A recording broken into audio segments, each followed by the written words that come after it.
தேவனுக்கே மகிமை உண்டாகட்டும். ஆண்டவராகிய இயேசு கிறிஸ்துவின் நாமத்தினால் உங்கள் யாவருக்கும் என் அன்பின் வாழ்த்துக்கள். எக்ஸோடஸ் டிவியின் அருளுரை துளிகள் என்ற நிகழ்ச்சியின் வாயிலாக இந்த காலை வேளையில் தேவனுடைய வார்த்தையோடு உங்களை சந்திப்பதிலும் நான் மிகுந்த மகிழ்ச்சி அடைகின்றேன்.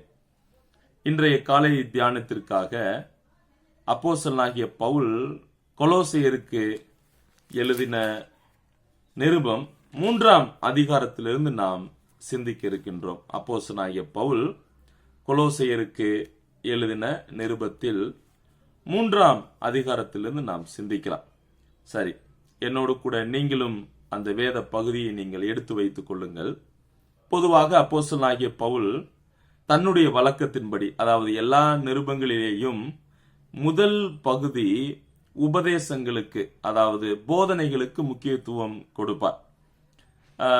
அதே வேளையில் பின்பகுதி, அதனுடைய பிற்பகுதி நடைமுறை வாழ்க்கைக்கு, அதாவது நாம் என்ன போதனைகளை கற்றுக்கொண்டோமோ அந்த போதனைகளை நம் வாழ்வில் நடைமுறைப்படுத்த வேண்டும் என்பதற்கான நடைமுறை பகுதியாக பின்பகுதி இருக்கும். அந்த விதத்தில்தான் கொலோசையருக்கு எழுதின நிருபமும் மிக நேர்த்தியாய் பவுல் அமைத்திருக்கிறார், பரிசுத்த ஆவியின் உதவியோடு. எவ்வாறு? முதல் 2 அதிகாரங்கள் கிறிஸ்துவினுடைய முதன்மை தன்மை, அதாவது கிறிஸ்துவை குறித்ததான போதனைகளை அதிகமாகவே பேசி வருகிறார். முதல் 2 அதிகாரங்களில், அதாவது ஆண்டவராகிய இயேசு கிறிஸ்து அவர் தேவனாக இருக்கிறார் என்றும், அவருடைய முதன்மை தன்மை படைப்பில், சபையில், ஊழியங்களில், வாழ்வில் காணப்படுகிறது என்ற உபதேசத்தை அல்லது சத்தியத்தை கற்றுக் கொடுத்த பவுல் இப்போது 3, 4 போன்ற அதிகாரங்களில் ஒரு விசுவாசி அல்லது ஒரு பரிசுத்தவான் என்ற நிலையில் அவருடைய கடமைகள் என்ன, அவர் இந்த பூமியில் வாழும்போது எவ்வாறாக வாழ வேண்டும், அதை நம்ம இப்படி கூட சொல்லலாம். கிறிஸ்து யார் என்பதை அறிந்து கொண்ட நீங்கள் உங்களது வாழ்வில் செயல்முறைப்படுத்த வேண்டிய அல்லது நீங்கள் செய்ய வேண்டிய பரிசுத்தவான்கள் என்ற நிலையில் செய்ய வேண்டிய கடமைகள் என்னென்ன என்பதை இந்த 3, 4 போன்ற அதிகாரங்களில் குறிப்பிடுகிறார். சரி, இந்த 3ஆம் அதிகாரத்தில் பரிசுத்தவான்கள் என்ற நிலையில் கொடுக்கப்பட்ட கடமைகள் என்ன என்பதை மட்டும் நான் ஞாபகப்படுத்தி நிறுத்த விரும்புகிறேன். முதலாவது கடமை வசனம் 3ஆம் அதிகாரம் 1 - 4 வசனங்களில் பேசுகிறார். அங்கே in relation to the son of God, தேவகுமாரனோடு உள்ள உறவை குறித்து பேசுகிறார். சரி, தேவகுமாரனோடு உள்ள உறவில் நம்முடைய கடமை என்ன, நாம் என்ன செய்ய வேண்டும் என்று கேட்டால், நாம் மேலானவைகளை தேட வேண்டும். we need to seek the heavenly, பரலோகத்தில் உள்ளவைகள், மேலானவைகளை நாம் தேட வேண்டும், நாட வேண்டும். அதைத்தான் 4 வசனங்களில் சொல்லுகிறார். இரண்டாவது நமது கடமை, பரிசுத்தவான்கள் என்ற நிலையில் நம்முடைய இரண்டாவது கடமை in relation to the personal life, நம்முடைய தனிப்பட்ட உறவில் நமது கடமை என்ன. வசனம் 5 - 12 வசனங்கள். இந்த பகுதியில் பவுல் பழைய வாழ்வை குறித்தும், அதாவது பழைய மனுஷனை குறித்தும், பழைய ஸ்பாவத்தை குறித்தும், புதிய மனுஷன், புதிய ஸ்பாவம் குறித்தும் அவர் இந்த 5 - 12 வரை உள்ள வசனங்களில் விளக்குகிறார். அதற்கான சரியான பதில் என்னவென்றால், தனிப்பட்ட உறவில் நமக்கு கொடுக்கப்பட்ட கடமை, நாம் பழையவைகளை களைந்து புதியவைகளை நாம் தரித்திருக்கிறோம் என்பதை உணர்ந்து அதன்படி வாழ வேண்டும். அதை இப்படி கூட சொல்லலாம், அதாவது பழைய வாழ்வு அல்லது பழைய மனுஷனுக்குரிய ஸ்பாவத்தை நாம் களைந்து போட வேண்டும். ஏனென்றால் நாம் புதிய மனுஷனை நாம் தரித்திருக்கிறோம். எனவே அந்த பழைய செயல்கள், பழைய விஷயங்கள் எல்லாம் நாம் விட்டுவிட வேண்டும். அதைத்தான் இந்த பகுதியில் சொல்லுகிறார். 3வது உள்ள கடமை in relation to the believers, விசுவாசிகளோடு உள்ள உறவு. அந்த உறவில் நமக்கு கொடுக்கப்பட்ட கடமை என்ன என்று கேட்டால், வசனம் 13, 14 போன்ற வசனங்களில் பேசுகிறார். என்ன? we need to forgive as Christ forgave. கிறிஸ்து மன்னித்தது போல நாமும் ஒருவருக்கொருவர் மன்னிக்க வேண்டும். அதுதான் விசுவாசிகளோடு உள்ள உறவில் நமது கடமையாக சொல்லப்படுகிறது. நான்காவது, in relation to the God's word, தேவனுடைய வார்த்தையோடு உள்ள உறவு.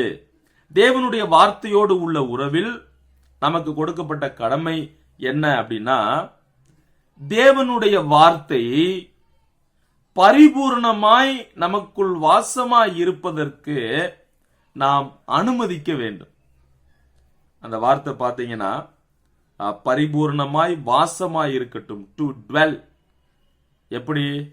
உதாரணமா, இப்போ ஒரு குடும்பத்தில் உள்ளவர்களோடு எல்லா நபர்களோடும் நாம் வாசம் பண்ணுகிறோம், நாம் கூட இருக்கிறோம். சோ அந்த விதத்தில் தான் பவுல் இதை சொல்லுகிறார். சோ தேவனுடைய வார்த்தை எப்போதும் நமது இருதயங்களில் பரிபூரணமாய் வாசமாய் இருக்க வேண்டும் அப்படின்னு சொல்றார்.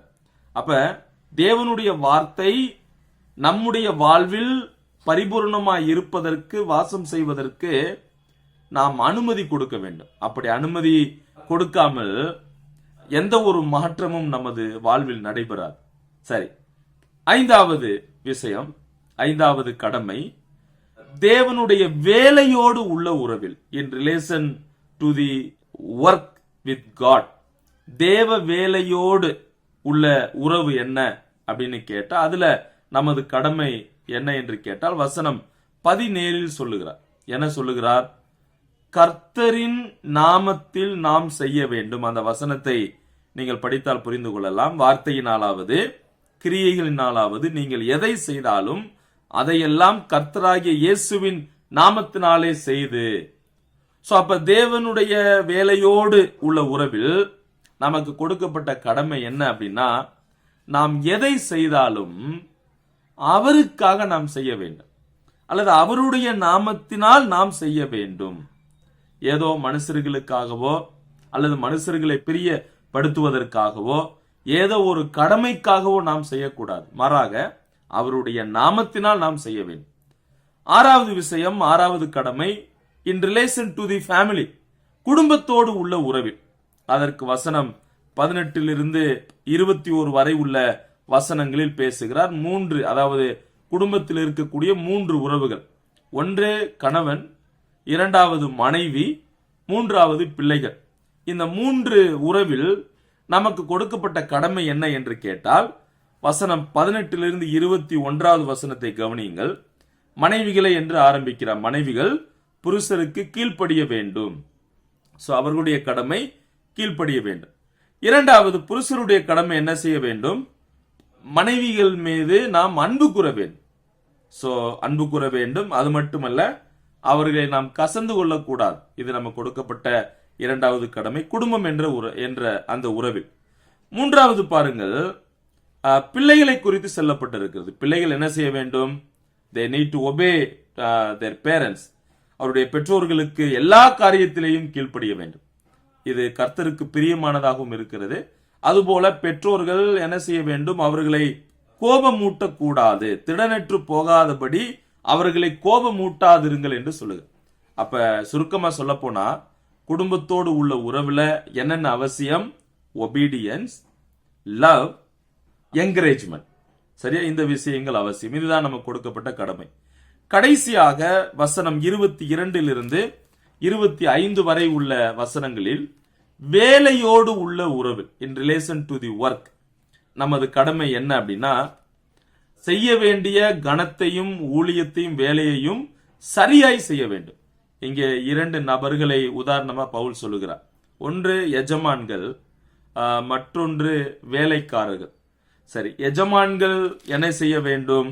வசனம் 22 நாம் வாசிக்கிறோம்.